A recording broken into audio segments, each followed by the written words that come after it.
Hey, I'm Jim Rohn, and today we're unpacking one of the most confusing behaviors in love, when an avoidant hurts you and then quietly disappears. Have you ever been there? A tense conversation, a careless moment that cuts deep.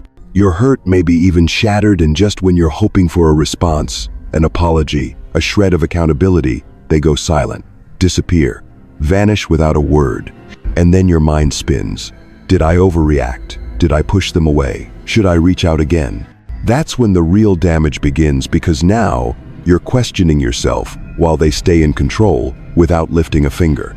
But I want you to hear this. Their silence says nothing about your worth. It says everything about their emotional limits. They don't know how to face hurt, not yours, not their own. So they retreat, not because they don't care, but because they don't have the tools to stay. In this video, I'll break down why avoidants pull away after hurting you, what that behavior actually reveals about them and not you, and most importantly, how to stay rooted in your self-respect and step out of the ambiguity trap. If you're craving clarity, healing, and truth without fluff, hit subscribe, turn on the notifications, and watch this video till the end. I promise, you'll never see avoidant behavior the same way again.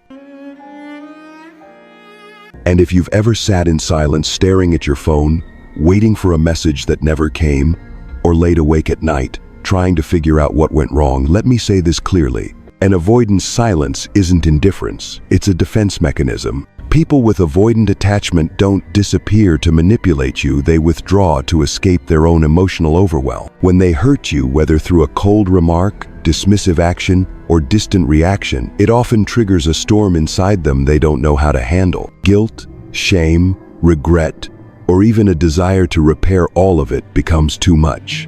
And instead of stepping toward connection, they step back into silence, because silence feels safer.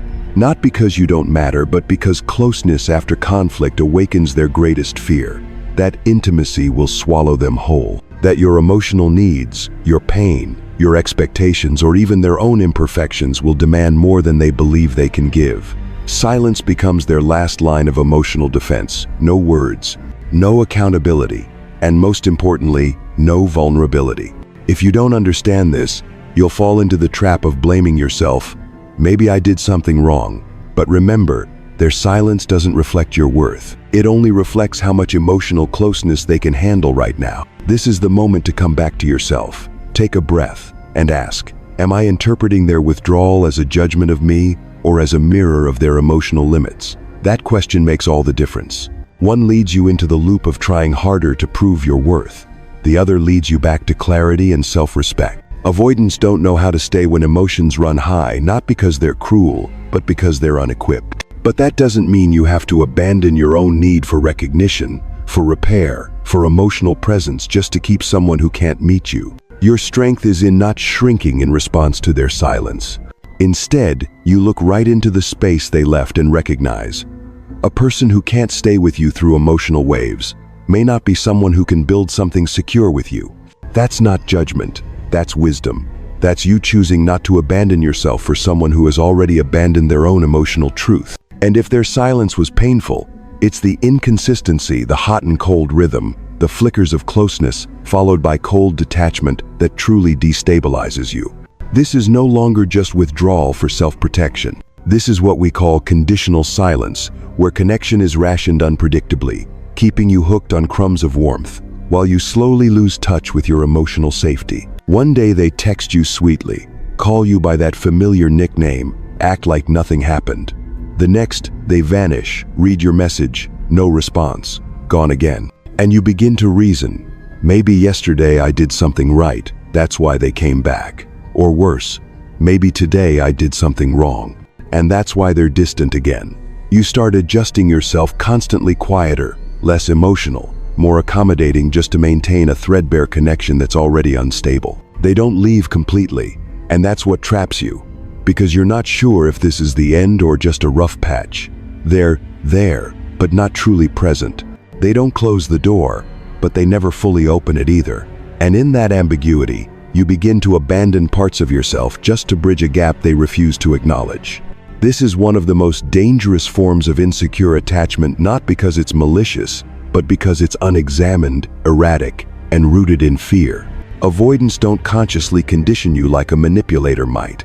But because they can't maintain sustained closeness, they come and go in emotional waves, pulling you into a loop that has no words, no boundaries, and no clear end. And the most heartbreaking part? You start waiting for the good days, those rare moments when they're soft, open, like they used to be, as proof that love still exists. But you don't realize, when you forgive a long pattern of retreat just for a fleeting sign of warmth, you're not loving the person, you're loving the hope. Secure people recognize this as a pattern, not a moment. They're not swayed by flashes of affection because they know real connection isn't measured by the best moments, but by consistent presence, even in the worst ones. And this is where you must stand your ground. Because self-respect isn't what you reclaim after someone pulls away, it's what you hold on to through the cycle of ambiguity. When you stop decoding, stop blaming, stop shrinking your needs, you return to the only place they can't touch. Your choice to define how you want to be loved, and your refusal to stay in anything that demands you keep collapsing inward just to keep it alive. Here's what you need to see clearly. Avoidants don't pull away because you did something wrong. They pull away because they fear intimacy more than they fear losing you. What you long for, a sincere conversation, an apology, a moment of connection after conflict, is the very thing that terrifies them most. You're not asking too much. You just want to understand what's happening. You need to feel heard. You want to know your emotions aren't being dismissed. But to an avoidant, those desires aren't received as bids for closeness. They're interpreted unconsciously as pressure, as loss of control, as emotional threat.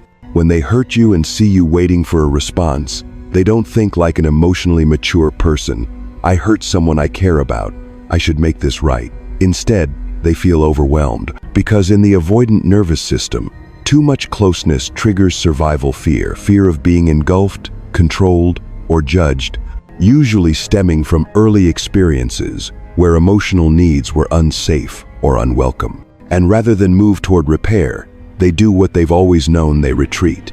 Not to harm you, but because they can't process deep emotion, yours or their own. They need space but don't know how to ask for it. They feel ashamed but can't admit it. They want to escape the aftermath but don't want to lose you either. So they go silent. They disconnect. They make you feel like you're the one at fault when really they're running from their own emotional shadow. If you don't understand this unconscious motive, you'll keep blaming yourself.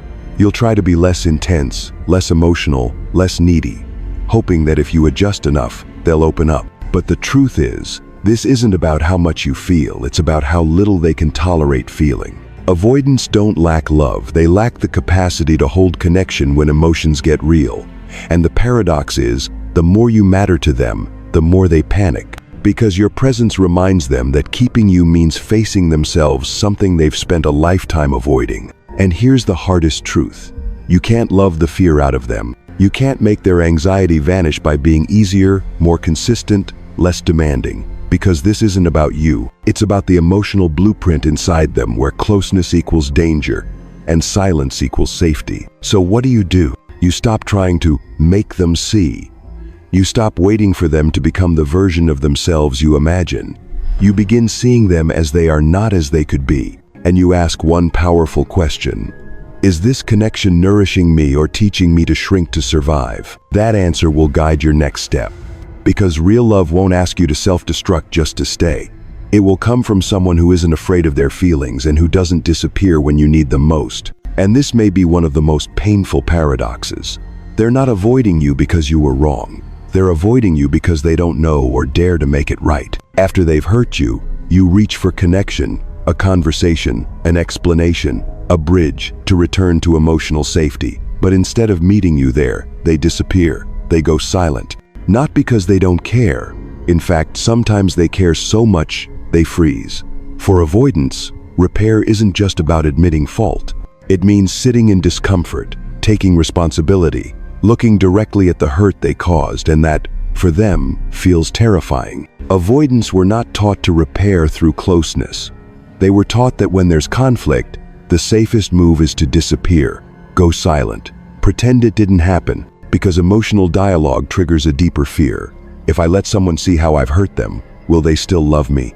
And since they don't know the answer, they avoid the question entirely. You want clarity. You want to understand so it doesn't happen again. But they fear that any explanation will come with the expectation to change, and for them, change means losing control. They fear that if they listen to you, they'll have to surrender. If they apologize, they'll lose their power. If they take responsibility, they'll be weak.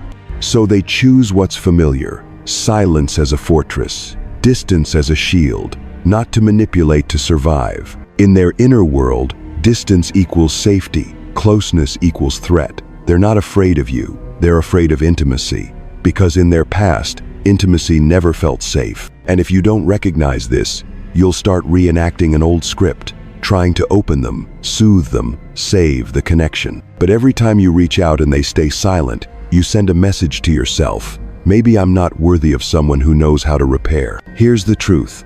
Emotionally mature people don't go silent after hurting someone. They don't leave you to manage the pain alone. And they certainly don't make you feel guilty for wanting to talk. So stop justifying their silence. Don't romanticize their absence as needing time. Maybe they do, but time means nothing without willingness to grow. What you need is someone who can stay present even when things get hard. Someone who doesn't use distance to avoid but uses connection to heal. Someone who sees that mistakes are not the end but an invitation to grow. And until that person shows up or the avoidant chooses to grow, you have every right to step away from the pattern. Not to punish them, but to protect you. And here's the truth you need to remember. Their silence doesn't reflect your worth. It reveals their emotional limit. You're not wrong. You're not too sensitive. You're not asking for too much. When they withdraw, it's not because there's anything lacking in you, it's because they lack the capacity to handle the consequences of their own actions. They can't take accountability. They can't face guilt, responsibility, or repair. They are not built for the hardest next steps, acknowledging harm, apologizing, making amends. Instead of dialogue, they retreat into silence. If you don't see this, you might start wondering, maybe I messed up. But what that question really highlights is that their disappearing act isn't a condemnation of you, it's evidence that they aren't ready to grow. That's why after every retreat, you try again. If I adjust, maybe they'll stay. Or, if I'm more measured, less intense, maybe I'll feel safe. But here's the reality. This isn't a relationship where your change determines their courage. For the emotionally mature, apology isn't weakness. It's the first step to repair. It's the statement, I see what I did. I'm taking responsibility. But for the avoidant, it triggers a deeper fear. It feels like exposure. They fear that being responsible could collapse the walls they've built. So they go silent. Not to punish you, but to protect their fear of failure. But you don't have to absorb their defense. You don't have to believe that asking for repair is begging. You only need to remember, someone capable of true love won't abandon you when clarity is what you need most. That's where your self-respect kicks in, not in waiting for them to fix themselves, but in standing firm in your needs, to be seen, understood, respected. Even in their silence, you don't silence your own value. When you can look at their silence and say, this isn't about me, it's about their limit, you free yourself. You're no longer waiting on a miracle that may never come. Instead, you start living from the affirmation that you are valuable no matter whether they acknowledge it or not. This is where you can make a choice, not to shrink, because they won't show up, but to live full presence with or without them. Because you deserve emotional reciprocity, and no silence can take that away. And once you've recognized that their silence isn't a reflection of your worth, but their emotional limit, you'll tire of waiting for a change that may never come. The only way out of this cycle isn't waiting for them to return, it's returning to yourself. Returning to yourself means letting go of the need to decode every silence, to solve the puzzle behind their every pause. You no longer need to explain why they disappeared or why they withdrew. Instead, you begin to ask, what does this emptiness reveal about my need for emotional safety? Am I asking too much, or am I simply holding out for the clarity I deserve? You stop searching for reasons to hope, because not every silence is waiting for a response. Some spaces are simply empty because there's not enough room for you. And if you keep trying to fill them with excuses, you're freezing yourself, preventing your own progress. Returning to yourself also means seeking connection, but with those who are actually present. You invest your time and energy into people who can show up, flaws included. You engage in dialogue not to patch old wounds, but to cultivate mutual respect. And you stop treating silence as a metric of your value instead. You allow yourself to be protected, to be selective. You recognize that you don't have to change who you are to fit into someone else's limited capacity. You don't need to become kinder, gentler, easier to handle, just to be kept. You learn to hold your internal consistency in your desires, your boundaries, your demand for clarity and fairness. Your power lies in the strength to face silence without losing yourself. You have the courage to say, "I'm not sure if we can continue like this," rather than remain silent to hold someone else in place. You have enough self-respect to keep living with or without their acknowledgement. And through that process, you'll discover this truth. Strength isn't escaping, it's growing into a life that deserves presence, even if no one else returns to walk through your door. And you begin to see returning to yourself as the first step toward embodying your own presence. You stop depending on someone else's response to feel worthy. You choose yourself, and that self-respect becomes the most powerful force guiding you toward a healthy relationship in the future. And once you've reached the deepest places within yourself after all the silences, inconsistencies, and reclaiming, you'll come to a final, powerful insight. Silence doesn't need to be broken, it needs to be understood. You don't have to send another text. You don't have to write a long explanation. You don't have to insist on clearing the air. Because silence isn't an invitation to dance anymore, it's a signal for you to pause and ask yourself, does this silence reflect the kind of love I deserve, or is it just rejection cloaked in quiet? When you place your hand over your heart and listen inwardly, you'll realize those empty spaces don't need your revival. They're not a call to rescue. They're not waiting for change. They're a reflection of whether your relationship aligns with the safety and stability you deserve. Understanding that silence is a signal, not a challenge, releases so much internal pressure. You no longer need an apology or an explanation to validate your worth. You simply need to look at the distance and ask, is this relationship a safe space now, or a source of heartbreak? And when the answer becomes clear, you don't walk away because you failed.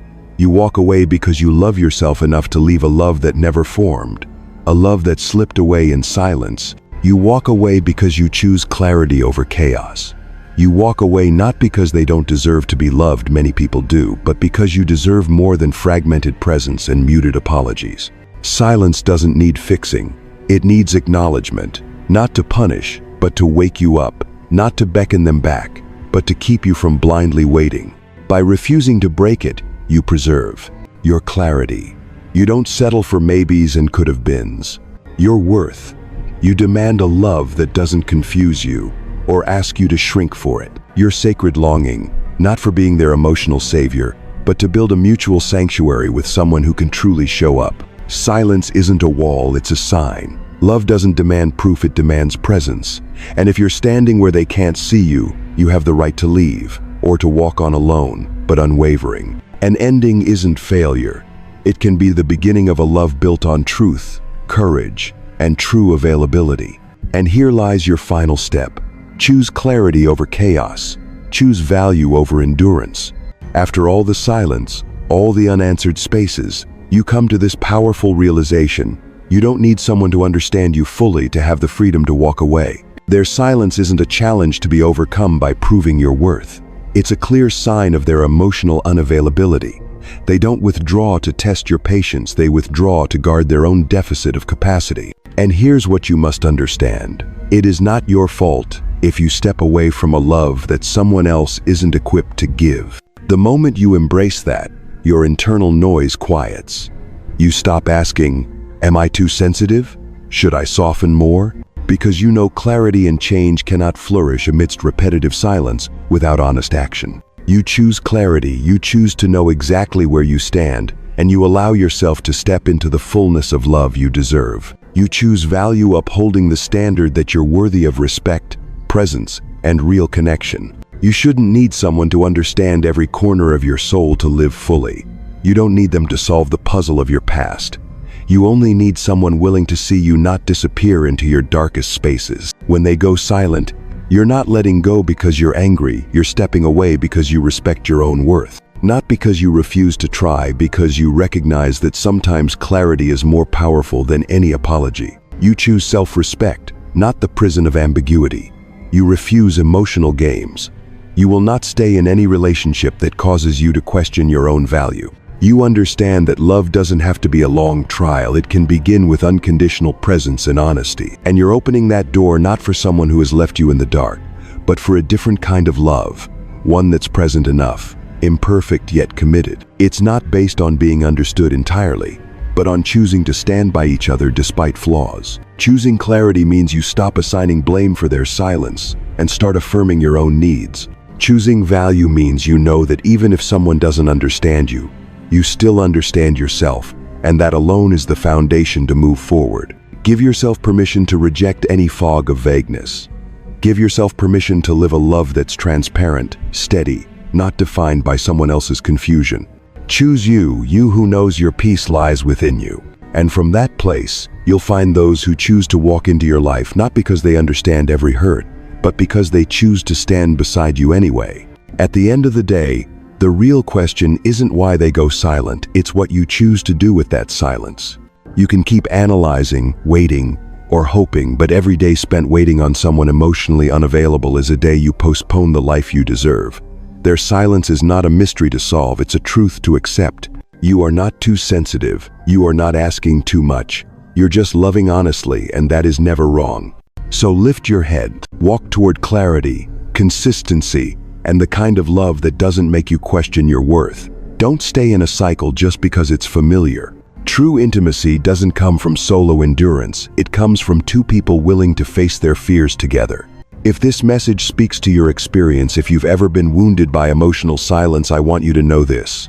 You are not alone, and you deserve better than ambiguity. I'm Jim Rohn. If something in this video hit home for you, subscribe to the channel, share it with someone who needs it, and drop a comment about what you're learning on your own path. This community exists to lift you up not with vague hope, but with grounded truth that makes you stronger. You deserve a love that doesn't require decoding, and that begins with choosing yourself today.